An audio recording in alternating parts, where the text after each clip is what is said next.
Congo à L News, première chaîne d'info.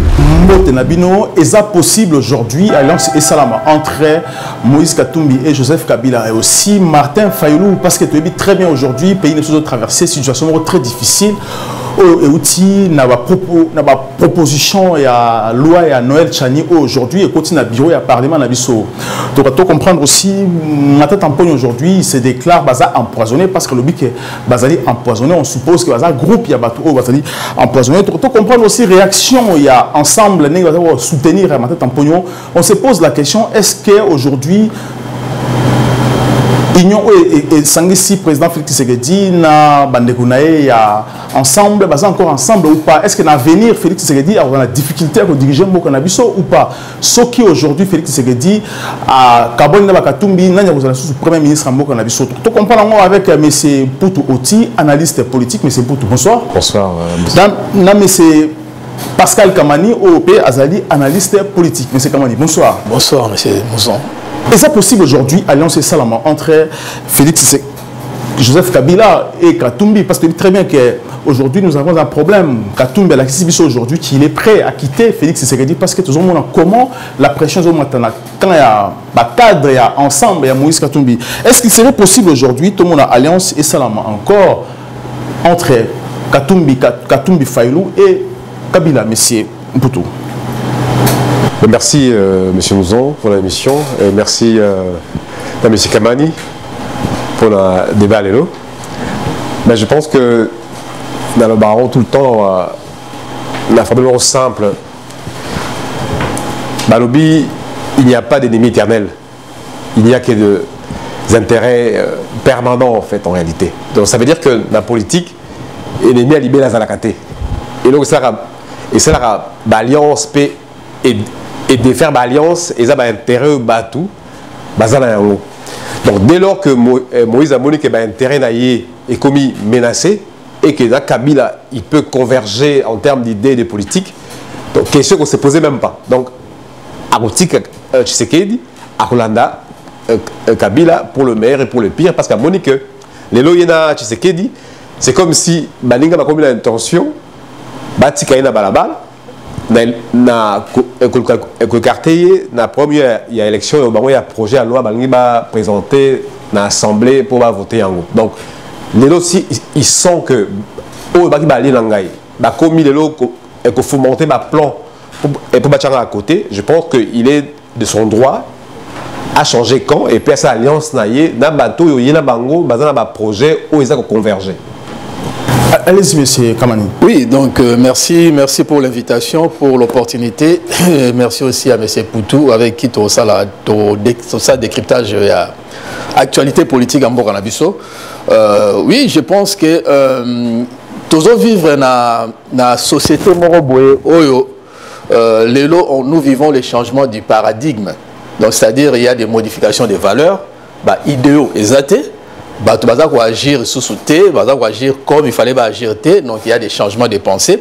Il y a un moment où pouvez permettre quand même aux transhumance. Moi je pense que tu as vraiment un métier transhumance parce que tu vas changer la casquette herbe lingui, Jean-Jacques Dutronc Lobarano, Moutinho ça changera la veste de bon côté, c'est-à-dire ceux qui à mon avis non, koto ba intérêt na ezali accueilli, koto ba intérêt na ezali accueilli. Donc eza nango normalement eloko ya koka moitié soko moni lelo ba récomposition il y a classe politique ils ont changé donc tout ça se diriger vers la bipolarisation et au sein d'un côté trouble fait au toujours na kati ya mboka na biso. Autres bien la classe politique, il y a ramassis, classe politique, il y a vicieux. Moi, je considère que c'est un taxon. Donc, tu es bien non, vie na bango c'est sous mingité parce que il faut que non pour moi cannabis soit bien, il faut que génération n'y soit bateau et kende. Donc, il y a classe politique, il y a opérateur économique, il y a pasteur, auto bien pasteur pharisien ou pasteur religieux dans l'ensemble, religieux, clergé wana. Donc, bateau n'y soit politicien, opérateur économique ou bandoki ou détruire mboka na biso ou la population à souffrir na faux pasteur nyonso wana automona ka baza ko régner bango nyonso wana il faut les cas apprenez ce que l'auteur compte vraiment un vrai changement. Donc on n'a pas besoin de cette classe politique. Bah, ça va bilon on a balingi, bah mataba qui taba changer, bah matane balingi, mais c'est vrai que Bisson des photos apporter quand même un nouveau message na génération Eroya, surtout na jeunesse, bah landa bangote, bah zaka nengwana ba manipuler rabatu. Na le bagi ango za to na système MMM, mouvement de manipulation de masse. Or batu nyonso wana baza na kati ya mouvement wana. Donc aujourd'hui, on ne peut pas faire confiance dans la classe politique Oyo, ou instaurer injustice sociale comme mode de vue, ou bazar manque, il y a culture, il y a autre culture d'honneur et sous-souté, et pas Batouana. Donc je pense qu'il est temps quand même peuple à avoir la responsabilité. Batouana baroyo kagara joue baroyo ka peuple à sa révolution. Tant que peuple a sa révolution, trop alara nengwana quand même on a un bilan il y a 61 ans. Il y a une indépendance en Bokanabiso gérée par cette classe politique. Dans la place de Bokanabiso. Moi, je pense qu'il faut peut-être quelque part tout va tout le bas. Non, mais pourquoi ne pas donner peut-être société civile gérer Pemboka, même pour la transition au Tozanango. Parce que tout ça toujours dans la transition. Dans 2 ans ou 5 ans, peut-être il y aura des élections. Mais pourquoi transition? Parce que attends, l'institution et l'institution, ils ont crédibilité. Toutes les institutions. Aucune institution n'est crédible. Sauf que la présidence, il y a toujours des dépassements exagérés. Sauf qu'au il y a l'Assemblée nationale, on a inconscients, des malades, des inaptes mentaux. Sauf que dans le Sénat, ce n'est pas la peine. Il y a tout le autre bien sur l'organisation mafieuse au Sénat. Donc on ne peut pas faire confiance dans la Les opérateurs économiques, ce n'est pas la peine. Ils ont Balini peuple est toujours à souffrir. Moi, je pense que non. Je pense que tant que non, Mboka Oyo, et ça Batu Oyo, retenant jouissance il y a peuple. Nzamba pesi peuple. Jouissance, mon posséder le Gouana, Batu Moussou, déposséder peuple et puis confisquer yango. Donc le peuple doit se soulever pour Batouana, Bakoyo Kaka, jour où le peuple a télémi. Voilà, c'est pour ça que dans le Baki, Batuming, Bazan Mboka, la classe politique, aussi dans la classe régionale, Bazan va travailler à l'époque coloniale dans le Congo. Mais c'est pour tout. C'est très compliqué parce que lorsque le Biki est normal aujourd'hui, les politiciens, mais on ne voit pas l'intérêt de la population. Et aussi, lorsqu'on prend l'exemple, il y a Moïse Katumbi, tu as exemple à Fayoulou, on sait très bien que Finka Kabila, Kabila étranger, et on sait aussi très bien que Kabila aussi, la question que Moïse Katumbi est étranger à la Zambie, la preuve est qu'il a exclu l'élection. Alors, lorsque Moïse Katumbi ou encore Fayoulou, ça y alliance ensemble, est-ce que vous avez encore la crédibilité devant la population, devant le peuple? Non, mais je pense qu'effectivement, moi, quand on a vu traverser crise socio-politique, Yamakasi. Yamakasi parce que M. Kamana Lobia a traité par mot, évidemment, na qualificatif ou appelé Bango. Mais je pense qu'il y a dans le bar toujours que le vrai problème, c'est jamais le peuple en réalité. Parce que même dans l'armée Balobaka, il n'y a jamais une mauvaise troupe. Il y a toujours de mauvais chefs en réalité. Donc, troupe, et ça, il y a chef, ordre, n'a stratégie, ça. Mais là, aujourd'hui, en fait, en termes, il y a crédit à la population pour l'idée de Bisso, tout le monde a un problème. Parce que déjà, il y a une incapacité, comme le rôle maladive, comme ils n'ont plus de moyens, il y a un mécanisme en place pour la population à bénéficier, ne serait-ce que des mois mouqués, il y a bénéfice, il y a politique d'abord. Tout le monde a été. Alors, il y a un bilan sur 60 ans d'indépendance, ça négative. Hein. Donc, bilan pesant négatif, mais sur tout le plan. Je dis que Moka est commis, ceux qui ont dirigé ou dirigé pas. C'est comme si tous les gens préfet au bâti la Rabiso et même préfère au bâti Lio. Il y a pour en place moi politique pour battre mon appel changement dans Moka. Mais en fait, il y a un problème d'homme, c'est que bateau et bateau dirigé Biso, mingi bazan la vision T. Et je parlais l'autre jour, je parlais d'un premier leadership. Parce que je considère que les lots, ceux qui peuvent placer ma casse à téléma, mais il faut avoir motivation, il faut télémisailler, bimisailler. Mais à bima bima pour la nini finalement, pour tout bimi trop déjà, bimi depuis beaucoup de bima mais bima nini. Mais bima, je pense que tant que bima on a commis un peu révolu entre guillemets, il faut que Moutoumoko a se démarquer. Na ba on politique d'habitude la bazali, ndenge bien miso badja ba casser. Mais je pense que dans la mission de éviter Bazali, va se démarquer. Comme ça, va apporter du 109. Parce que le problème, dans la monde, ils appellent ça batouté. Parce que batouana, tout le monde même temps, Mouzayaki, Azouaga, batouga, Karawana. Vous soupez. Mais, tant que ça, il mandat d'ailleurs, tout le monde qui ministre, moi, Mouzé, Azouaga, bon, t'as qu'on est rejeté. Tout le monde qui était. Ça veut dire qu'il y a un problème, il y a leadership, il y a Mouto, il y a Lingui Mboka. Dans Mouto, il y a Lingui Congolais. On a pour ça, Mboka Namiso est avancé. Et je pense qu'ils ont comme il y a magité. Et il y a tout le monde souvent, alors bien, mais incapacité, mais oh non, incompétence. Mais oui, pour tout le monde, il peut conseiller Mingo dans la poste de l'eau. Ce sont des gens, c'est vrai, dans la diaspora. Mingi a un diplôme, voilà, économiste, juriste. Mais, et là, on va éviter, mais on a pour toi, ça mais imaginez qu'on a un diplôme il y a 20 ans, au pratiquant jamais. Mais le diplôme, on est commis d'évaluer en termes d'expertise. Et Sili.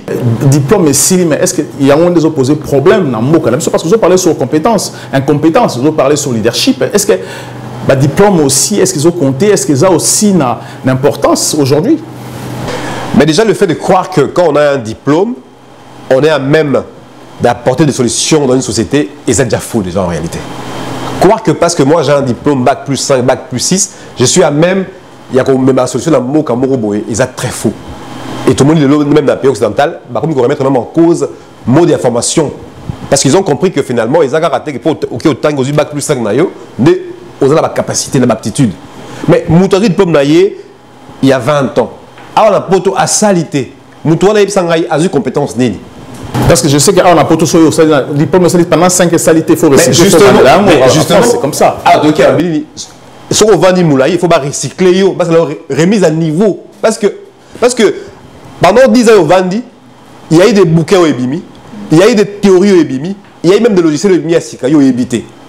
Tout le monde a même le logiciel même Moussala, au Yabo et même dans le SAP Moussala, ok, on va la sur configuration est changée parce que la mise à jour Moussala. C'est-à-dire qu'à tout moment, il y a une mise à jour qui est faite. C'est-à-dire que si on s'est dit 3-4 ans, Moussala, on a mis largué complètement parce qu'on a mis hors circuit. Pour l'ini. Pour Oza, à niveau T, il y a un diplôme à droit. Il y a droit, juriste, dans Louvain, dans Sorbonne, aux Uango. Pendant 10 ans, au traîné à Paris. Pendant 15 ans à Paris, au Sarabakop Nayo. Babengio, Bacheo conseiller. Qu'est-ce que vous allez produire en termes, il y a proposition en termes de résultats. Oui, voilà. Au Kozoa, et l'autre, mon côté, Moutouana, l'autre côté, non pas qu'à l'ingité, parce qu'ils ont une capacité à produire, parce que 20 ans il y a vendu. Makamouane Sili. Avec le temps, on oublie. Veut dire que le rôle à travailler, tout n'a été. Veut dire niveau n'a été commis. Mais Sili. Et Sili. Oui, je comprends parce que dans le Congo aujourd'hui, ceux qui ont un diplôme, tout le monde français, c'était aux nuls. La société n'a pas. Mais c'est comment aujourd'hui? Est-ce qu'on va apporter fruit aujourd'hui? Alliance Yakatumbi, Kabila ou encore on a failli ensemble. Est-ce qu'on va apporter fruit aujourd'hui si Bazongi va commis ensemble? Avant de répondre à la question, on a répondu sur le diplôme. C'est vrai que c'est important. Il faut pas non, même surtout dans le Congo, diplôme a des portes d'entrée. Il y a un moment où offre non, il faut monter dans un diplôme sous bac plus 2, bac plus 3. Mais après, prérequis, ça aura toujours. Il faut en expérience, il faut en compétence, ou acquérir pendant l'expérience. Il y a un diplôme, oui, mais ceux qui ont expérience, n'ont pas compétence, donc ils sont nuls. Alors bien, il faut remise à niveau. Pour avoir le même niveau, et non seulement ça, niveau na autant cours ya remise à niveau nde ba non niveau na yo eza boyété. C'est très important pour la société et se développer. Biso a toza tout au long ya parcours professionnel nangai à part diplôme tant sous salaki mais toza na formation de performance. Chaque fois, ça va formation, il y a 3 jours, il y a 2 jours, ceci, c'est là. Il y a la réglementation thermique, il y a des tobanais la réglementation thermique 2016, 2018, ce qu'on a 2020. Chaque fois, tout ça va formation pour à la page, parce que tout ça ramène à la compétitivité. Donc c'est très important. Or, ceux qui battent hors circuit, donc va apporter le roté dans Mboka. Il y a un moni, c'est vrai, ils ont un bateau, tangaki. Bazo ça la paix bien, tout le monde va monsieur le maire, tout le monde va tout belé, va professeur, quand même na vie active, na parcours professionnel. Ça a la métier, au batangi la classe. Parcours professionnel avéré, mais batumsu batangi à salaté, mais na poto, la plupart ya bateau ça va cop. Il y a un moment où mingi de bazana Congo autour il y a Félix. Moi je me demande pourquoi vraiment même quoi embêter Félix en rendre Félix mauvais service. Parce que on a 1000 collaborateurs, ba camarades na yo, ba tu na yo yebi bango. Au comment on a sonné au longo la bango. Mais bango mo beaucoup comprendre était to longo ata biso mo pe beaucoup ba charge ya mboka. Ba longo ata parce que muto a évité jamais le éviter. On a ngai muto o ya diaspora normalement. Muto nyonso diaspora so ake na Congo, il faut créer d'abord une entreprise, à créer un emploi, à contribuer à développement économique ya mboka. Tout le monde a la diaspora ba mboka belé. Voilà, toujours on a thème, parce que tu as un thème, vraiment. Est-ce qu'aujourd'hui, séparation, alliance, Katumbi, aujourd'hui, est-ce que le fruit, on a failli. Dans la classe politique, marchandises. On peut les acheter, on peut les vendre, moi, je pense que Kabila, Nakatumbi, par cause de l'autorité morale, il y a un mouvement de normalité. Parce que le mouvement normal, à moins que c'est animal. Le mouvement normal, à quoi qu'on dit Katumbi, na Kabila base à autorité morale na bango. Parce que Katumbi to rappelé quand même mémoire en 2017, en 2007, tant que Kimagi na levé musée Kabila, le vieux musée Kabila, a Kenya se réfugié na Zambie, a comment Zambien, a détourné Gimbongo, a Kimagi et puis ba Kizagi, a Zalaï ko ba Kizagi a na connivence na Rwanda à l'époque tant ba Takagi Congo. Yango a Kimagi, a batami na Zambie comme Zambien. Mais à un moment, à l'époque, il y a Kabila les fils, Bayokani, Azongi ici, na Congo, Azwaki, en mars 2007, Zambie, Basalagi, mandat, il y a extradition, il y a Katumbi na Zambie. Mais Mouta bloqué quand vous avez le gouvernement congolais. Donc de l'autre côté, Congo a eu pour protéger les sous. Mais Basalagi, extradition, pourquoi? Parce qu'il est Zambien. A détourné, Kizagi des détournements de 25 millions de dollars. À l'époque, il y a un beau-père, l'ancien président Chiluba. Donc, il y avait ce côté Internet, mais ils ont sécrété aucun Internet. Au en mars 2007, il y a eu une demande d'extradition au gouvernement zambien pour Nakatumbi. Et c'était bloqué. Et ce côté même parcours, non, s'il est vraiment un vrai homme d'affaires, parce qu'un homme d'affaires, à quoi on a sa politique? À quoi on a réussi à faire? Si vous avez un vrai homme d'affaires, Katumbi, Alaïk Sabatukaka, bilan naïe y a entreprise. Chiffre d'affaires naïe à réaliser chaque année. Impôt naïe à foutre, impôt sur la société, impôt sur la fortune ou sur le patrimoine. Alaïk Sabatukaka, quand même, Alaïk a expliqué, mais pourquoi à bloquer les minéraux, il y a Gékamine na Zambie? Parce que pour bloquer, il faut que le gouvernement zambien intervenir. Moi, je pense que non. Tous en été vendre silence, on dirait qu'il y a une dictature douce. Moi, je pense que les gens doivent s'exprimer. Il y a un dit, comme Batouara, un peuple, Bakoyo kara langage, il y a soulèvement. Parce que soulèvement, tout le monde va arrêter en côté. Ceux qui sont kanisano, métier national, occidentaux, mutu ba soutenir bango comme marionnette na bango, ko intervenir, manipuler tout. Non, mais je pense qu'à un moment, tant le peuple a continué à télémi, ils seront les premiers à payer bango na bango, la génération future. Mais c'est pour tout. Est-ce que vous avez productif alliance dans la productif ceux qui va s'en aller bango nyonso? Mais non, mais justement, ça la alliance dans la politique parce que pour créer une synergie, donc tout comme on a besoin, pour créer force. Ça veut dire que on a mis sentir que nga quoi on peser bien minité, il y a peser moins mingi. Et tout ça pour créer force comme ça tout ça là face par exemple na Tshisekedi. Mais est-ce qu'il faut produire pour la c'est ça? Mais na émission le premier zawa eza premier nini omoni likambo lo ba walobi mais omoni sur le peuple makomi mutu nyonso comme une vision na ton wala muki à la politique. C'est qu'il y a un problème. Ce qui na mboka ekomi mutu nyonso comme une ambition à la politique, c'est qu'il y a un problème. Mais tout le monde na ba pays normaux ezarani o ezara moi na botami ah non na beta na bale ah nga na moni na sala na dessin nga na ma musique mboka ezara parce que tout ça a besoin il y a ba talent bisika ebele. Mais que tant que yo na mboka ozui pouvoir mais il faut oluka au sala éclosion justement il y a ba talent voilà au mboka ezara regorger. On n'a pas besoin que tout le monde devienne député. Mais dire que les lots mutu tout a commis la pose la mort la biso ezara dernier soit comme sango comme sango,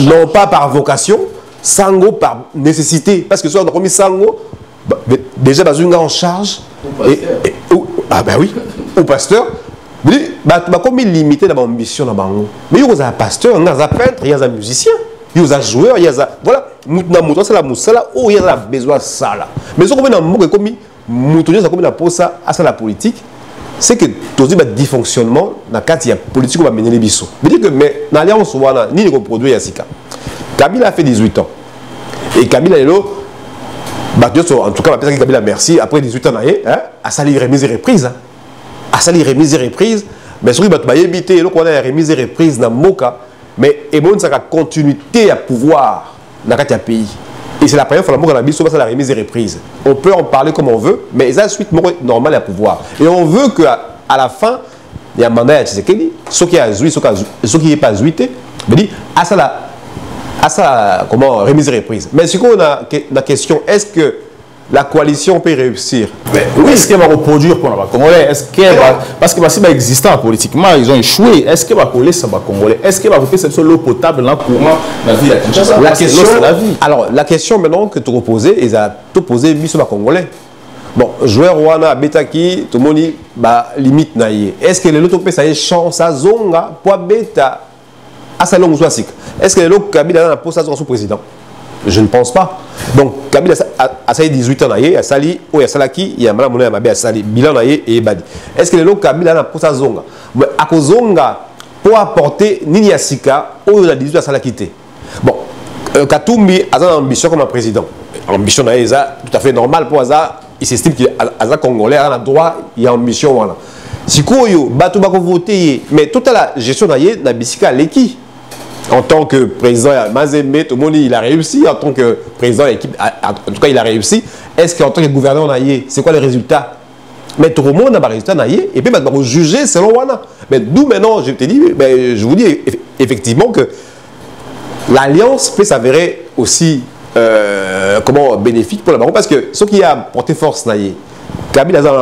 Oui, ça peut faire que... Il y aura la sincérité, parce que c'est pas comme on a déjà... Non, je ne pense pas que la sincérité est dans le domaine politique. D'habiter politique, ça sera sincère, quand d'habiter. Mais l'autre, autour Lucas, en fait, ils allaient... tout ça, c'est bon, clair, objectif. Tu lié que Mouton a joué, on va pouvoir, Wana, a aidé Mboka Nabiso, et ils ont train ainsi qu'à... Voilà, allez-y, messieurs. Je pense que tout ça, on s'est dirigé vers la bipolarisation, pour en répondre vraiment clairement à la question. D'un côté, il y a Kabila na Katumbi, on va saluer rapprochement parce que la classe politique, on y a Ramassi. Donc, Jean Jaurès, une dérive clientéliste alimentée au-delà du raisonnable. Ça, là, discours de la jeunesse. Ce comme le niveau, non, comme Sombabino Pamba Pamba, puisque apparemment, va promettre $100 000 par député. Député, on a promettre. Kabila na Katumbi, $100 000. Et sur les $100 000, on a à peu près enregistré jusque-là 270 députés au Bandimi offre wana débat sombara bango bazar on va marchandises ça représente ça nous ramène à 27 les fameux 27 millions de dollars autour de 27 millions de dollars on va sommer bon Jeep on pouvait faire beaucoup de choses mais batouana comme on les achète bazar na bon na conscience morotée donc ils regardent que leur poche suivistes mais ce qui total récomposition wana mais c'est vrai que de l'autre côté, Félix, je ne pense pas que Jean-Pierre Bemba Arondima a une alliance na Kabila. Parce que Katumbi, c'est normal. Azongi nanda kunae, alungwa pev mate. Katumbi, c'est Nyosowana, Obalandarae, Sala Kijalelo nae, Baza Batukara Oyo, Sora Akeibe Balandi, Sora Akeibe Balandi. Tantôt Union Sacrée Baye, Neba Zongi na Kabila, Zongi Susu, côté Wana. Donc, comme Baza Bato Basomba Bango, corrompre Bango facilement, ils vivent que pour Nambongo. Donc, on s'est retrouvé ce qu'on a d'un côté Kabila, na Katumbi, Bato Basali mal ming la population. Et côté Moussou Félix, on s'est retrouvé na Jean-Pierre Bemba. Je pense que Azon a courtisé peut-être Fayoulou. Mais cela n'a courtisé Fayoulou, et qu'on permet, et qu'on s'en a à un certain moment, Félix a encore coincé parce qu'il y a ça la glissement. Tant qu'on a ça glissement et le Kabatu Nyonso, leader Nyonso, n'est pas imposé à la communauté internationale, boyo kana, bo se mettre d'accord, bo ça l'accord. D'accord, wana Arolinga a proposé Fayulu, Nenge Fayulu à Sengara, ça il est institution pour la réforme et tout ça. Aropé c'est institution parce que Fayulu ne demande que ça.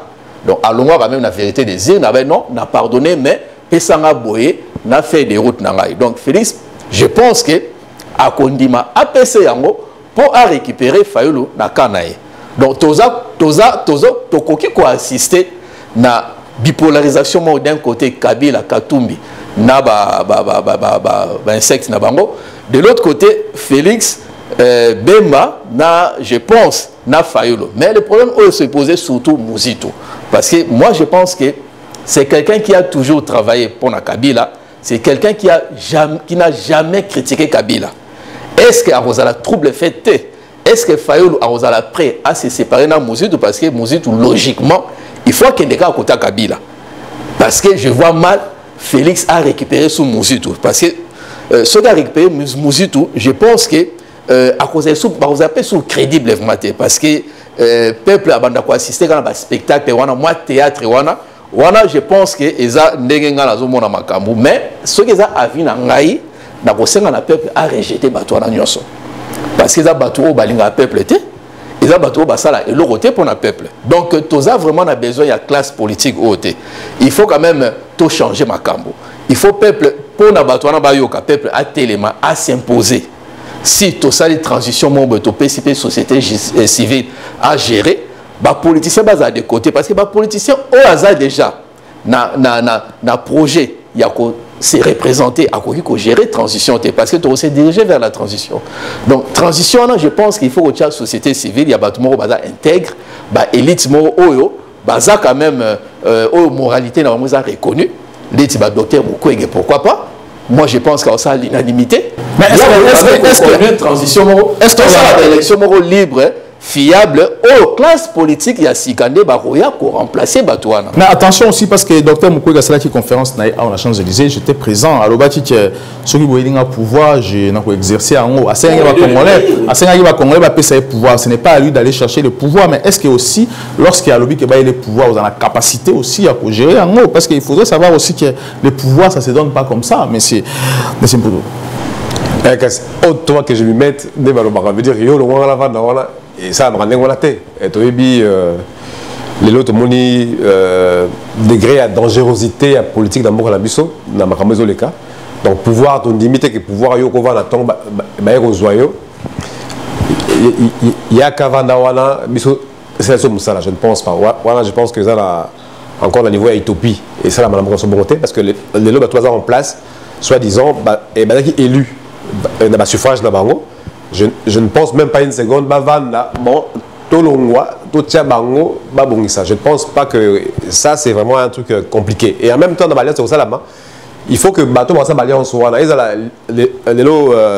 l'alliance na Tshisekedi que Moïse Kenena na Kabila dès que Moutoula Moutoura obligé à quoi ça ambition parce que le lot Fayulu a posé en 2023 2022 il est à Kende en 2023 à Kende peut voter comme président pour attaquer en 2018. Je ne vois pas comment Fayulu par quel miracle n'a habité à côté Kalelo ambition na Yewana bon pour comment surtout la finga Félix Ning marionnette pantin mais en même temps ko finga baronyo soit finga Kabila non la finga Kabila te pour baron soit finga Kabila mais tout le monde mais tout le monde a mangé dans l'atelier à Kabila tout le monde a essayé Kabila finalement à la fin de fin Kabila Zanaye a vendu, il est tranquille, donc, mais tout le monde est passé par là. Mais ça, je pense que Zaka, à niveau, il y a mentalité à battre. Parce que dans le baron, tout le temps, nos politiciens, c'est la politique, il y a un zala.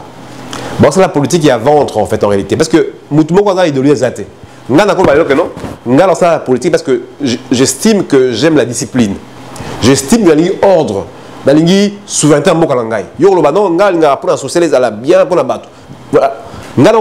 Parce que tous ont divergé, pensé dans la mission déjà. Mais Bango n'a habité sur quelle base au coup, il y a mais sur des projets qui divergent mais à 100 km de l'extrême aux antipodes. Au coup, Kakapo a intérêt, il y a mis solo et ça va rassembler Bango. Et je pense que là, c'est un problème. Et ça, justement, tout le Bélangois, parce qu'il faut que la population azwa quand même moyen à kolamuka parce que émission ça malinga là justement pour la battre ba yo kabiso malamu on va comprendre que on ne peut pas même baloba vous ne pouvez pas continuer à mentir un peuple tous les jours et tout le temps de la même façon. Tous les jours et tout le temps, mais moi je veux savoir une chose, mais pourquoi aujourd'hui Katumbi aussi a quitté Félix Tshisekedi sur l'alliance de très bien, pourquoi va se séparer pour Akende place Moussoussou? Non, je pense que Lelo Moïse Katumbi a des raisons de croire qu'il faut quitter Union Sacrée, parce que tant que Bino Boza Union Sacrée, yo y a une loi Moko Moulinga Yeba quitter en souterrain au Bimiselaye, loi Ngo Pezo Montasoke Bimi, hier vous allez écarter, mais là vous pressentir à ça là. Je pense que à mon déjà qu'il y a besoin d'éliminer la malam, donc mieux vous n'avez qu'une langaille. En fait, voilà. On a hébergé, mais dans le monde, que si on a eu la soute, mais c'est qu'on a bengani en fait. En fait, Bazo bengani de manière indirecte. Parce que l'eau, il y a Moroté aussi, il n'y a pas que lui dans cette loi. Pourquoi il faut qu'il y ait des... Non, il y a ivresse de pouvoir et mon ami, parce que Moïse Katumbi déjà a... Ce qu'il faut, journaliste, ça va même pouvoir moins important, surtout dans Bokawana. Donc déjà, les faits, il y a Robin, ça va journaliste. À corrompre Bango, à PCP, parce que en fait, il y a Yebani Ming Nengwana, parce qu'il y a des salons Ming depuis Kalana Mazembe, il y a un côté qui est dans la ville à Kinshasa, au pays Sarabambo, par la race sur Yé. Donc, quand on est au salon et l'Okwana a bien ici, journaliste, c'est quand même au bazar, journaliste très suivi, un peu reconnu dans le Congo, à corrompre Bango, et ça, justement, pour la campagne. Entre-temps, on a même dans Union Sacrée, ceci, c'est là, mais on a quand même un calendrier caché, on dit que non, en tout cas, en 2023, je dois être candidat. Donc, ça, donc, tous ont vécu une relation toxique entre leader Rwanda, ceci, c'est là. Donc, ça l'assemblée, on dirait que menacé. S'entretuer dans parce que Kamita a fait une déclaration à l'objet ce qui se passe aujourd'hui dans le Congo et que ça monte aussi parce que la congolité est la variété parce que cette loi sur les qui et que ça monte dans le Congo les gens vont mourir. Est-ce que c'est vrai? Politiciens normalement on est mener population à un affrontement parce que tout le monde chaque fois c'est pas d'aujourd'hui quand même. À l'époque, je sais que Moïse Katumbi a salagé en Opena, Mouyambo, tant que la vérité sur lui. Pourquoi Bolinga va la vérité sur Binote? Et puis, ce qui est étonnant, Bolingi va diriger Mboka, Bolingi ozala naba, ozala responsabilité de Mboka. Mais je pense qu'il faut ça au moins, tout le mois. Ben, mission quand même, va comprendre au moins vision. Parce que politique, il y a des idées, il y a des débats, il y a des idées, il y a des pensées. Mais il y a force, parce que Moïse Katumbi a vision à éviter. Vision n'est même pas proche, vision. Vous pensez qu'il y a un pouvoir de force? Et puis, je pense parce que ceux qui ont ligné au convaincre la population, il y a une offre politique. Il n'y a pas de population. Il faut ça, débat. Tout le monde a France insoumise, ça va débat, les peines, donc d'une façon quand même ininterrompue. Mais il y a une année à ça, les gars, débat, mon débat, on peut à préparer, journaliste va poser des questions, mais tout le monde pensé n'a été. Est-ce que à la maîtrise, il y a situation, vraiment tout ce qui est macro-système, macroéconomique ou microéconomique, il y a beaucoup à tout éviter. Vision, on doit comprendre, et ça a été, même tout le monde, nous sommes candidats, mais tout le monde a même un débat. Martin Fayulu, oui, ça va débat quand même, au moment où c'est quand même. Ça va point de presse. Mais ça va débattre, ça va débattre télévisé, c'est très important. Ça serait bien. Je pense que ça serait bien, ça va débat contradictoire quand même pour permettre à même peuple. Peuple, normalement, a besoin d'idées à battre. Pourquoi ça va débattre? C'est ça le problème au Batunio sur Okamo. Allez-y, M. Mputo, allez-y. Donc, justement, parlant, il y a Olivier Kamitatou. Là, dans mon acquis, il y a eu des échanges houleux. Il y a Peter Kazadi, parce que Olivier Alobi, Nakati Union Sacrée, maintenant tout respire la fin d'un état de droit. Et puis, quand il y a ABC Alobi, si la justice doit aller fouiner dans le passé, il va trouver les cadavres dans les armoires. Donc, veut dire que je pense que le projet, il y a Tchani et Kosone Gla, ou bien fin, il y a Alliance, il y a Katumbi, na Tshisekedi. Et là, on a gagné tout ça après. Pour le Rwanda implosé déjà. Parce que tout le monde, je ne vois pas comment, en même temps, il y a un projet, écoute, déjà l'Assemblée, et aucun plénière, et en même temps, comment, Bino Union Sacrée, oh loi on est pour aller dégager leader moko ya parti adverse voilà donc famille qui a implosé famille qui a implosé donc voilà je ne vois pas par quel miracle au moins va retirer loi la bango chose que je ne pense pas que dans sa souté peut écouter déjà mais la molia wade qui wana en tout cas ti na lecture à la loi wana non bras de fer wana il faut qu'on batte parce qu'il y a aussi un député ensemble, c'est une loi contre Yangwa, à l'objet qui a cette proposition, il faudrait déposer dans un bureau. À où déposer dans un bureau, comme on est qui dit qu'il faut se couper sa chance dans le Congolais, à la moitié, aussi dans le candidat président de la République. C'est très compliqué parce que est-ce que je suis Félix Tshisekedi, ça c'est une déclaration, à l'objet, une déclaration est claire que je ne suis pas là pour satisfaire. Par mon tour, il y a des députés au bas de l'Assemblée. Alors lorsqu'il est dit, est-ce que il vous coûter cher ou pas? Lorsque Félix dit ça clairement que je ne suis pas là pour satisfaire l'intérêt, il y a un mentor, il y a des députés au bas de Parlement. Non, je pense que quand le président Azoui, quand il prend le devant pour dire qu'effectivement, il y a un point satisfaire Bangoté, ça c'est la position qu'on attend d'un dirigeant d'un pays. On veut avoir un président qui soit, voilà, incisive dans la décision d'Aïe. Voilà, mais voilà, à bras le corps, à faire avancer les institutions de l'État. Ce qui nous est côté, et que loi mon côté, tout le monde et ça l'unanimité, ils ont raté. Ils ont raté. Même il y a un grec pour loi à l'Obaki, loi ils ont pour le peuple, mais pour un temps. La loi est bonne pour le peuple, mais pour un temps. Et que cette loi, il ne faut pas momifier en haut. Mais ça veut dire quoi? Mais ça veut dire que même quand on voit le contexte dans le monde qui a changé, il faut battre les députés, il faut que battre un projet, proposer la loi pour tout faire évoluer la loi. La Constitution n'est pas immuable. La Constitution américaine a été revue 27 fois. La Constitution française 24 fois. Ça veut dire que lorsqu'il y a des changements profonds, et il y a associé il faut que députés, sénateurs, même les citoyens que nous sommes, ceux qu'on peut apporter une contribution, voilà, vous apportez votre loi à l'Assemblée nationale pour les examiner dans le fond et dans la forme, effectivement, pour faire avancer tout le cas de la société de la banque. Allez-y. Je pense que la déclaration Félix, Félix, oui, c'est tout à fait normal. Hein, président s'est comporté en homme d'État. Moi, je pense que le président, il fallait avoir beaucoup de fermeté, beaucoup de rigueur, et voire même la dictature, parce que classe politique, il y a conscientiser. Conscientiser na temps sous-souté parce que serviteur de maman on a parlé de maman on parlait du peuple.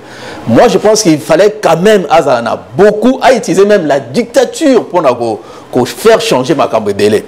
Mais je pense que déclaration à la non c'est un homme d'État, donc je pense qu'il est à sa place comme président de la République. Mais pour nous, dans la loi de Chani, il y a eu quand même une proposition de loi. Déjà, député Oyo, loi où il y a ancien président. Il fallait changer un petit le remonter. Mais Moutou, Azar quand même député, a eu une proposition de loi. Moi, je pense qu'il fallait quand même laisser la place au débat. Lecture non, il y a loi wana. Comprendre. Biloko où il y a bien été, longola. Mais biloko mususu et koki vous appelez à bien les double nationalité moi je pense qu'il fallait quand même débat ezala, on devait quand même assister quand même démocratie, c'est ça, exercice il y a démocratie, donc un débat sur la loi wana na lecture nango quand même peuple a yeba ko s'imprégner nango. Et puis je pense que personnellement pour nanga il fallait changer constitution.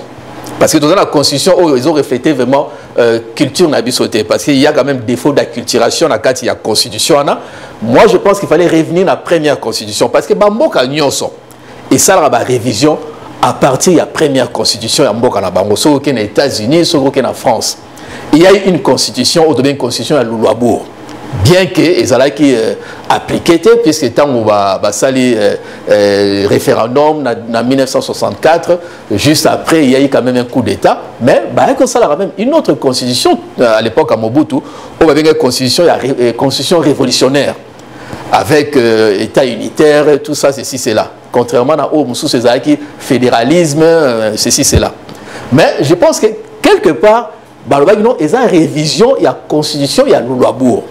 À l'époque il y a Mobutu na deuxième république il y a eu au moins 7 révisions à la constitution à la deuxième république jusque na 1990 Mobutu avait tout ça la conférence constitutionnelle pour réviser la constitution parce qu'il fallait la même continuité il y a loi fondamentale et là même si alors bien loi et au moins il y a temps. Ça change avec l'évolution, il y a Boka, il y a culture, il y a mentalité, un peu tout ça. Mais quand même, on vient de quelque part. Mais constitution en 2006, il y a constitution et qui ça là vraiment rupture na constitution nyoso oyo to connaître na mboka na biso ba ko imposer bino constitution mo oyo e utali banda. Professeur Nani Kabamba ça na Liège son na café mo ba zuzu ba parti il y a ba constitution en France il y a Liège ceci c'est là qui ne reflète même pas culture ya mboka na biso. Or ce qu'on tali ba préambule il y a constitution ya Lulwabour na constitution ya deuxième république et ça presque ndenge moko et ça n'a rien à voir na préambule il y a constitution oyo ya ba belligérant oyo ba imposer biso charte il y a occupation. Voilà, Kamita Tolobi qui est arrestation arbitraire, c'est a fait. Est-ce que tant la vie arbitraire, tout le monde Monsieur Jacques Ndala ou Azali proche de Bango Bakangiye, Bakatelier 3 ans de prison, si je ne me trompe pas, ferme et tout. Bon, on a fait pas ça sursis, au lieu de ferme et aussi à cette déclaration na tweet il y a ma tête en pogne aussi, parce que je reviens sur ma tête en pogne après, mais sur Jacques Ndala, lorsqu'il y a arrestation arbitraire, est-ce que Jacques Ndala ne méritait pas la prison? Est-ce qu'il faudrait payer sursis ou pas? Parce qu'on sait très bien que lorsqu'on est journaliste, on est sujet S. Tout ça contrôlé par l'État, parce que ma propos peut aussi être dangereux pour l'État. Alors lorsque Bakangi, est-ce qu'il le méritait ou il fallait gagner un sursis? Jacques Ndala a été condamné à 2 ans de prison avec 210 € d'amende. Condamné pour incitation à la désobéissance aux lois. Incitation à la désobéissance aux lois. Donc la chose est jugée.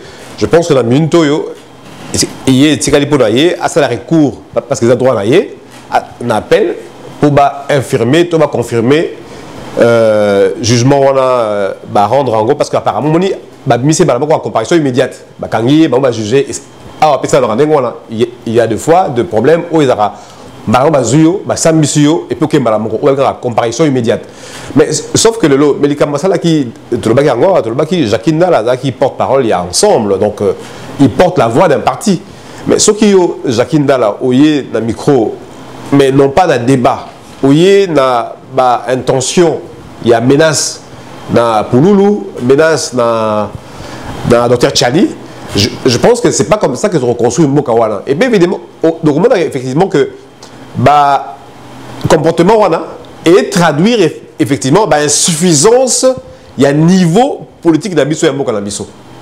Dans le cas que ceux qui battent tout besoin de divergence il y a un point de vue et ça autour de la table dans le débat télévision vous confronter idée la bino. Je vu là c'était hier dans Monaki député Pouloulou dans Kalombo ils ont fait un débat voilà, échange d'idées.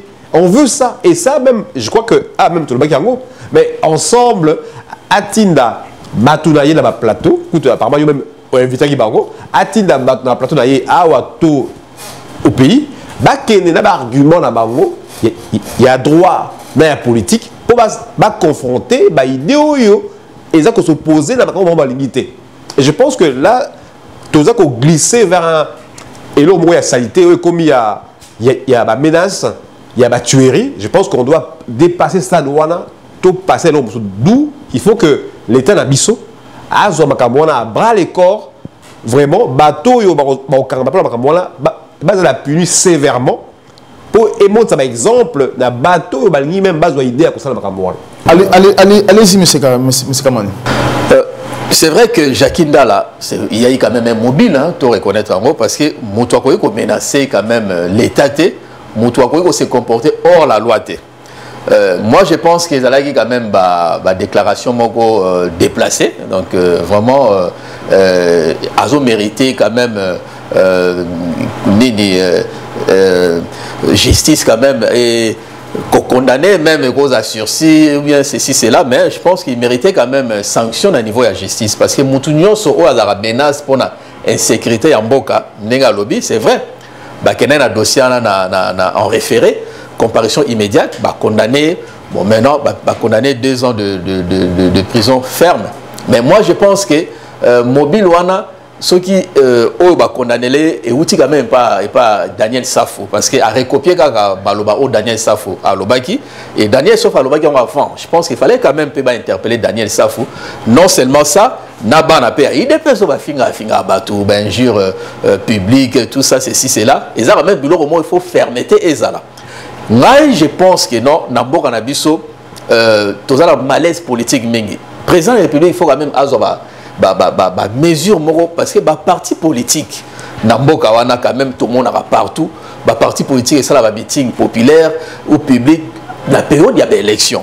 Mais tout ça il y a des élections tu nous sommes na quoi à lobby, na quoi à lobby, na quoi à lobby. N'est pas ça autorisation pour ça manifestation. Je pense qu'il faut pas avoir autorisation. Il y a pour ça là quand même discours ou déclaration publique pour réunir tout. Parce que non seulement ils ont même na gangirisme et je pense que c'est dérapage ils ont comme ma casse parce que bateau utilisation coordonnateur des jeunes très souvent ils ont des conséquences et délais banana bazwaka bazabana moko bazara même na une culture politique manipuler ça va bon c'est drogue tout le monde a Francis Kalombo ndenge ya salama bakulu na ti lelo balande la répété yé mutal azaki soki promoteur ya babiloko wana donc ils ont bateau bazara ko utiliser ba jeunesse ceci c'est là il y a vraiment il faut ça ba loi pour protéger la jeunesse ba loi pour ba politique ba ça la plus tout ce qui est éducation civique qu'on préparer quand même population au lieu à instrumentaliser la bango ndengwana vrai oui il mérite quand même ça mais je pense que c'est regrettable parce que sur Otali c'est un intellectuel bateau pour développer pour apporter leur intelligence dans le domaine culturel mais comme tout est confisqué par la politique malheureusement à tomber na service il y a bourreau na bango. Mais justement il faut une nouvelle génération parce que Félix Tshisekedi a dit que na fait maintenant il faut bimana bon génération d'union sur va gérer Congo Mabé il faut une nouvelle génération maintenant c'est préparé. Est-ce que cette génération notre génération à nous est-ce que tu es conscient aussi que les Congo nous appartient on doit diriger les Congo avec des valeurs monsieur Mpoudou? Mais je pense que ceux qui tout ça banalise souci ezanini eza que makambo tolobawa ezwa eko na mboka tolobango parce que d'une manière ou d'autre tolingi toza l'objectif évidemment toza un peu moins subjectivité na makambo toloba toza batou mais l'idée principale les années toloba makambo pour bateau base de la proposition sur les alliés batchango à l'exécution et puis makambo s'améliorer mais l'idée voilà lobby bon tant à Kobima là na ba génération yakala mais ba demander les en fait c'est ma pension en fait c'est ma retraite anticipée mais aux années mais faut to bandeli parce que kolobali kambu na ko chia yango na kati ya misala et ça ma différent yo lobby bon ngaza na mandat après 5 ans mandat na yo c'est comme ça on doit Fayulu Ozui Katumbi Ozui tous ces mondes là on dit bazui retraite anticipée et aux années parce que azo faire fonctionner la loi et aussi azo tika aussi nous congolais libre pour proposer une loi je donne l'exemple lorsqu'il a dit que loi sur la sur verrouiller ba poste et tout égaler en mboka na biso et ça on comprend très bien qui est qui. Lorsqu'il a dit qu'il faut justice, c'est ça la justice, il faut quand on va mibi, à l'État, là on arrive à comprendre qui peuvent rester dans la classe politique. Non, ce qui a lobby la sincérité. Non, ce qui a lobby, je veux faire tout qu'à l'issue de mon mandat, d'assainir classe politique, veut dire que par des moyens judiciaires, pour la un dossier très sale et que dans l'information, dans l'ango, que l'affaire maintenant soit dans les quartiers, soit dans l'emprisonné, ça c'est autre chose. Mais l'information est toujours dans côté pour comprendre phrase parce que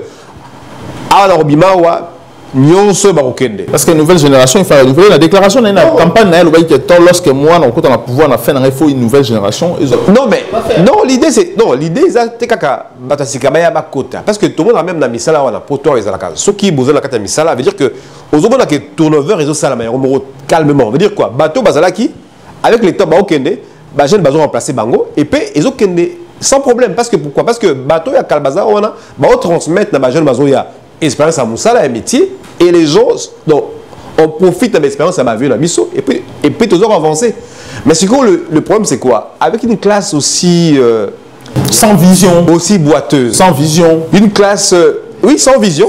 On va transmettre la vision à la nouvelle génération. Non, mais la vision est déjà transmise parce que déjà, tout ça contaminé déjà dans ma caméra à la mission. Parce que les lots est comme mini. Soit il ministre, il dit Daniel Libosoni. Il dit Zara, soit il ministre Sikoyo. Mais Malamoko sont mal pas. Malamoko Tonganda. Il faut y aller. Mais Sikoyo, mais dans mon cas, ni Mouta Tongabanda, Kamine, Batou Naïté, Azori Mbongo Wapi. Et je pense que c'est ça le problème tout le barrage tout le temps. C'est-à-dire qu'avant tout il faut baser ça ordre la justice. Parce qu'il y a un des faire de lance, oh et ça là que non, ma maison est normale dans monde. Tout le monde qui est en Italie, juge Moroba, oh bah tchaka bombo à Koufara, juge Falcone, juge voilà, il a payé de sa vie pour mettre fin à la mafia italienne. Il a payé de sa vie avec toute sa famille. Bah boumi la famille Mobimba. Mais il y a des qui 20. Tout le monde dit qu'après, effectivement, la mafia a été dissoute dans l'Italie. Mais il faut justement un coup de poing ça la main. C'est-à-dire que Congolais sont comme le Mouto à côté ministre Yibimbongo, 10 ans. Mouto à côté Bimi 10 ans. Oh, dans l'émission, en moins d'une année, tout le monde a un changement, il y a un cas, c'est un mot. C'est-à-dire qu'il faut taper le coup sur le point. Mais il a carrément le battre. Mais il faut que Maloba concrétiser. Il y a justement les bandélis. Mais Maloba peut concrétiser. Il faut que Bateau, contrôler le chef d'État, a ma compétence voulue. Pour comment on dit, matérialiser, voilà, vision naïe, et comme réel. Il faut que Bateau, a ma capacité, il y a ça là que Maloba, vision, il y a présent voilà comment la mise en action va être faite. Voilà, je tiens à rappeler parce que aussi, est-ce que c'est normal, simple question, on va tout côté aussi. Lorsque député Singhi Pouloulou à la TG, parce que ça c'est la députée, la députée au Basalagné débat, comment s'appelle la femme députée au Basalagné débat, Christelle Wang, parce qu'elle avait dit une chose à lui, que comment est-il possible que le député Mogumodo Tiga l'ordre à gilet, c'est normal, ça va dépenser, faut faire dépenser l'État bon et belé, pourquoi porter anti-balle, n'a pas militaire autour de la loi. Est-ce que c'est normal dans un député qui va déposer un projet de loi, il faut être anti-balle, gilet anti-balle aussi accompagné par des militaires? Non, je pense que voilà, les gens traduire climat, il y a insécurité, climat, il y a ma suspicion, il y a ma poison, climat, il y a ma tuerie, où ils ont gangréné actuellement le pays. Parce qu'au moment que, effectivement, tout ça, il y a ma mafia. Et c'est créé dans le coin ébélé. Il dit que Batoubazu va mongo ébélé. Mais Batoubazu mongo ébélé, on a pour ça qu'on côté. Il dit que Mouto a un changement là dans Mokawala a commis cible, a comité a cible, il y a bateau yo bali va protéger bien la bango. Je pense que ceux qui signent Azu alati anti-balle là, c'est à juste titre parce qu'il considère qu'il est en danger, il peut se faire tirer pour déjà menacer déjà. Et bien voilà, maintenant c'est ça, il y a qu'on prendre au sérieux parce que et qu'on porter à tête à vie naïe. Donc je pense même pas une seconde que le fait qu'il y a à se protéger, ils allaient une mauvaise chose. Donc pour la raison de traduire climat, nauséabond, où est actuellement dans la mission. Allez-y. Oui, pour protéger, tout le monde en reparle. Tout même, il y a quand même des députés sous protection, il y a police. Donc je pense que quelque part, Nenga Lobby, tout ça dans le climat moro, il y a Namboka Moro, il y a président de la République, non, un État mafia, donc mafieux. Je pense qu'il mérite quand même protection, il y a beaucoup parce que Namboka n'a pas de réforme. Il y a tant que le président il y a une classe, une classe politique, mais est-ce qu'il a préparé la classe politique parce que il faut quand même, il faut assainir nos dépenses publiques, il faut qu'on regarde de sorte que non opacité, économie opaque, parallèle, aux informels, nous soit on a quand même la formelle. Et puis il faut ça réforme surtout parce que la réforme il y a des prémétations. Mais il faut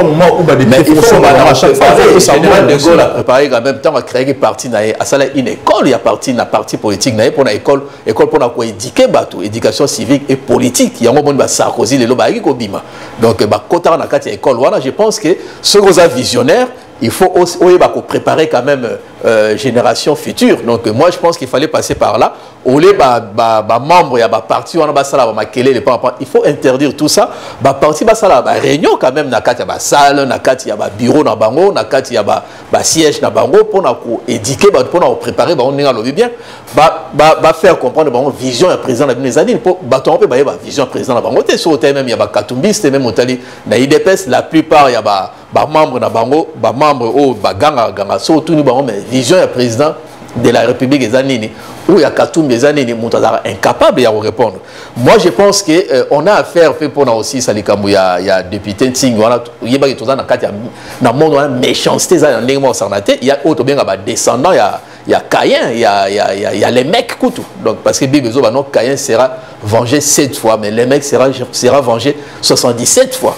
Donc, ils ont la descendance mobimba ou alobi batu oyo baza ko détenir pouvoir na économique surtout ya mboka wana bako lingate quand même changement et ça la maba toucher l'intérêt na bango. Donc je pense que batu wana il faut ko dénoncer bango, il faut même ko démasquer bango parce que talande batu bazo kufa soit na poisonnement baza pe ba lâche bazo bimisa bilongité ou soit baza ko tinda ba gêne ba instrumentaliser bango pour baya ko sala ba dégâts baya ko boma batu. Matata Mponyo aujourd'hui se dit que baza empoisonné et tout le monde soutient aujourd'hui la classe politique nabiso surtout plus soutien public il y a ensemble tout le monde bengi yango abi monsieur Escadé là proche il y a Moïse Katumbi Bradouanae et qui dit que à qui profitent les crimes hein à qui profitent les crimes on a ça Matata Mponyo proche d'ailleurs lorsqu'on empoisonne Matata Mponyo comme ça est-ce que ça peut être vrai empoisonner Matata Mponyo étant que Premier ministre pourquoi on va empoisonner maintenant au moment où on a commis un dossier dans la justice? Ben, la question, il y a deux hypothèses. Soit, Matata Mponyo a ça la communication, a dégagé, a voyagé, comme ça, a échappé à la justice. Parce que, évidemment, quand on a avant qu'il Premier ministre a empoisonné été, et à la fin, a commis empoisonné Ngaï. Mais tout le monde, ça peut-être que il y a le bas qui, je pense, dans une intervention, le bas qui, il y a Zali Yezouté. Donc, en quoi il y a mon côté? Donc, en quoi il y a mon côté veut dire qu'il a des noms qu'il va citer. Et je pense que, tant que le Bindengouana, bon, bateau peut-être va sentir que danger y est la tempête, Matata Mponyo, il faut tout calmer en gros. Empoisonner. Alors, on va se empoisonner. Quand de l'Obia, on va dire que tout comme il y a climat moropénza, il y a insécurité, il y a makasi. Et souvent, souvent, sur le lion ou bien léopard a commis, à un pota, a commis à un moment de la souka à vie. Mais à un moment de départ à force, il y a makasi, il y a souka, déjà souka pour la survie. C'est-à-dire que, comme on a la façon, comme on a empoisonné homme politique d'abisso, comédien, en fait, niveau nyonso, en fait, c'était empoisonné. Et on s'appelle effectivement que, n'a pas de poison, en fait, stratégie, ils n'ont plus que ça à faire comme menace. Il n'y a plus rien. Mais je pense que ce n'est pas le moment. C'est pas le moment où Touba s'est découragé. Non. Moi, je pense que c'est vraiment regrettable parce que Naïbi était physiquement ou personnellement, mais je pense que déjà en tant qu'humain, ceux qui m'ont empoisonné, ils ont même empoisonné la mission parce que ça démontre que ceux qui ont empoisonné, déjà à niveau naïe, mais qui est à l'abri du poison dans mon cannabis. Et aussi, tu la vérité sur ce qui s'est passé dans le dossier naïe. Ah, mais non, mais justement, mais là, on se perd. Ceux qui ont couvert, veut dire que ma camarade dans la justice, le baron sauté, veut dire qu'il est sur la couvée, il emporte tout avec lui. Mais j'espère que vraiment, chance dans la côté naïe pour ceux qui poison il y a, hein, et ça va fait au moi je pense que Matata Mponyo doit sortir quand même de sa fourberie puisque sur le talé bien il y a Zamuta Est bazara na ba fait moi ezala kuna so ba cholo poison OK aux fait yango et soigneux et je pense que comme il est moi métier moi ya otela ba poison puisque ba to lwa ba sala raté sur aux mutu et c'est non on peut $100 que no tela mutu ana ayo zala na pesa fia na zala na ou garçon na zala na et pesa à $200 chez les poisons. Comme les moi métier moi tellement bazana misalate comme ba politicien ba confisca bonheur ya batou ya ngomoni batou et comme sur les moi style de vie mode mode comme na Congo ba chez la poison mais je pense que le gouvernement peut avoir la responsabilité naé puisque ils en a ba fait ou ils en a est ba fait ou ne soignera poison.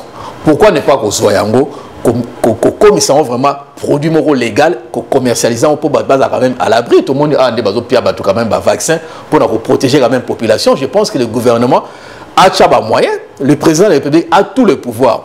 Il y a des écoute téléphonique pour quand même système où on a mafieux où on a s'installer ou surtout ils ont même crime moraux crime il y a s'arnater où ils ont s'attaquer dans bateau directement moi je pense que le président de la République doit prendre ses responsabilités. Azan a moyen, il a tout le pouvoir qu'au Tchabatou à l'écoute pour éradiquer quand même fléau et puis commercialiser quand même fait wana ou traité à batou pour la poison, puisque je rappelle quand même la présidence, il y a quand même beaucoup de morts au bazako suspecté que non bazaki empoisonné même sous bazo Covid, mais même sous bazo non ils ont poison, donc surtout autour naïe. Je pense que quelque part il doit protéger aussi ses siens. Et non seulement ça, le reste de la population, puisque tous les même Congolais, on mérite tous à la sécuriser. Dans le cas, tu peux aller pour Rolanda, tout les bandes, les Congolais fonctionnent. Mais ma tata Pogno, je pense que quelque part, à un certain moment, je pense que la conscience doit prévaloir quand même la justice. Parce que ce qu'on va dire, on a un projet d'intérêt général. Tous les même dans un problème, il y a sous-alimentation. Pour le projet, pour réaliser le projet, vous allez premier ministre. Mais prends au moins le courage. Il y a ça non. En tout cas, je reconnais, j'ai mal fait. Mongo oyo wana bo pesa ngai ya ona ino sela ngo ba campiso la sali wana ba hôtel ba blog belé ba stade tout ce qu'il a fait na maniema alo ba na l'état que non bon nationaliser yango bon récupérer yango eza mbongo ona yibaki alors maka mo ya bon parce que ceux qui 200 000 ba sali 200 na classe politique ba so 8000 au ba diriger Congo parce que 8000 personnes ba diriger Congo ba bénéficier na ba avantage nyonso na ba bien nyonso ya mboka na ceux qui a 1% même pas 1% même 200 personnes car so ba yibaki na forme ya batata pogno donc koyiba mon il y a bien quand même moi bon un bon voleur o ayibi abongisi ata quelque part. Ceux qui descendent, imagine toi dans chaque province, 4 bateaux, il y a Kassai, Baïba qui va salir les matata pour nous sali, 4 na Bakongo, Baïba qui va salir les matata pour nous sali. Je pense que le président de la République a un mingité. Peut-être moi, Moussala n'a même moi diminué parce que il a tout à refaire quand même dans Bokana. Il y a tout à refaire. Mais à qui peut profiter ces crimes-là? Est-ce que ça Félix Tshisekedi ou qui? Parce que ensemble, on va se poser question. Pour chaque Katumbi aussi, Kamita, on va se poser la question. Mais il avait tout un réseau. Il y avait tout un réseau. Il y avait non. Batouana na kat il y a gouvernance na iba installé quoi bien en bourgeoisie comprador. C'est-à-dire bateau yo bazala ba soki peuple a dominé. Bazali ba mercantile mobwe. Ba sala ba faire na ba multinational ba néocolonialiste au moins les cas de black terre comment il s'appelle les juifs là baza eza bourgeoisie wana bango baza ce qu'on va confisquer économie en mboka et comme basala ba business na bango tango linga a dénoncer tout le monde en commençant par bango et bango ce qu'on va te ba démasquer bango nengwana sûrement peut-être ba zapper cible peut-être pour na matata pour nazaleti mutu oyo aza akolinga a démasquer bango donc quelque part ba kokipe ko lukaba éliminer parce que ce qui va lobby que est-ce qu'on peut le croire nenga lobby que non a obim sa vérité to éviter mais moi je pense que quelque part est-ce qu'il n'y a pas eu de diplomatie de couloir parce que le président de la République a gagné na Guinée. Or, le président Alpha Condé, matata pour nous a conseillé qu'il y a bonne gouvernance, on a été sur bonne gouvernance en pon année parce que ça 4 ans dans Boka, ba marché nyonso o wana ya ba stade, ya ba école, ya ba Air Congo nyonso wana à ça la appel d'offre mon côté à conseiller na nini mais tout le monde est en même temps président de la République on dirait justice et changer maloba. Ba comme on a matata pour nous rétablir na droit na. Donc on ne comprend plus rien. On ne comprend plus rien. Il y a une conscience quand même fait prévaloir. La justice, il y a quand même un peuple. Pourquoi un peuple en a été? Non, on a évité. Pourquoi un peuple en a été? Voilà, nous avons une minute dans la question posée. Nous avons une émission. Alors, est-ce que c'est la classe politique congolaise, le pouvoir, l'opposition, on est malingui, crise dans le non gouvernance, bien ça la maté, pour qu'on a toujours à chaque fois un dialogue des élections? Justement, on a quelqu'un qui va répondre à la question vite fait. Parce que souvent, tout ça, la critique, évidemment, mais il y a la critique pour trouver la solution et ils en la dernière fois, à cette émission, tout le qui pour la base, que la présidence, le Sénat ou base en charge. Évidemment, il y a eu une dame, prof Nana Suki Nima, à la Bandolo, à côté de Bassi dans l'État et puis à Mongo, je crois il y a un gouvernement et un président, a foutu la maternité pour la Bassi dans libérer Bango. Donc nous saluons évidemment Action pour les Amalam et j'espère que nous avons été entendus. Donc c'était quoi la question le Baki par rapport à... Est-ce qu'il y a la classe politique Nabiso, on est la crise pour l'élection Salamaraté, la crise, le dialogue à chaque fois parce que nous avons l'impression que y a la crise. En France, ça va le noyer, situation la commission. Si tu as un problème, tu crées une commission, comme ça tu as un problème. Mais dire que nous dans le pouvoir, avant de dire dans la mais il faut créer un mécanisme en place où il y a un dialogue pour tirer en longueur, comme ça, et va décider ici quand même éternellement en fait en réalité. Allez-y. Je pense que la classe politique a démontré quand même après 61 ans il y a indépendance que non, baza responsable, il y a un bilan catastrophique, il y a un en faillite. Ceux qui ont dit qu'il y aura un glissement, ceux qui ont la transition, Satan la société civile a conduit un peu la transition. Et puis, je pense que la classe politique quand même, quand même la sympathie quand même, il y a population à souffrir, population à passer. Tout le monde a médecin qui a foutu tout le monde même les militaires qui ont est même je pense que non, quand même un responsable politique a connu qu'on débattait peuple naï azala nengwana bazala quand même na motema ya vraiment ya bomoto ba conscience quand même et ça la même une fois dans la vie et qu'on permettre quand même peuple azala soulager. Voilà, nous sommes les Kinois, les Congolais, surtout à Kinshasa, parce que le peuple à Kinshasa, vous avez plus de 12 millions d'habitants. Vous avez maté parce que les politiciens congolais ont maltraité, ils ont l'eau potable dans la courante, souffrir trop, ils ont lié à délestage, courant à délestage, maille à délestage, alors que Bango a mis tout ramener dans Bango.